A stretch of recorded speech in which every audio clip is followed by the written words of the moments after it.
जड़ा वाले में जो अफसोसनाक वाक़या पेश आया, कुरान पाक की भी रुमती की गई, इसकी मजम्मत करते हैं। लेकिन इसके साथ जो है जिस तरह चर्च को जलाया गया, ईसाइयों की बस्ती को जलाया गया, तो इसकी भरपूर मजम्मत करनी चाहिए। हमारे मुल्क के अंदर जो है लाकानूनीत बहुत ज़्यादा बढ़ चुकी है, इंतहा पसंदी, शिदत पसंदी अरूज के ऊपर है और कानून का मजाक बनाया जा रहा है। रियासती इदारे दिन ब दिन कमज़ोर हो जा रहे हैं।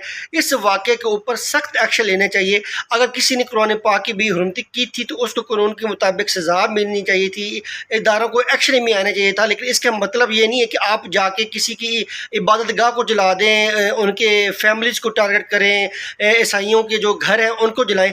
ये वाकई काबिल मजम्मत है। जिस तरह हमें दुख होता है कि जिस तरह बाबरी मस्जिद को शहीद किया गया इंडिया में, इसी तरह ईसाइयों की भी इबादत गाह, उनकी भी अपनी इबादत गाहों से लगाव है। और इस्लाम अक़लियतों को मुकम्मल तौर पर तफज़ देता है।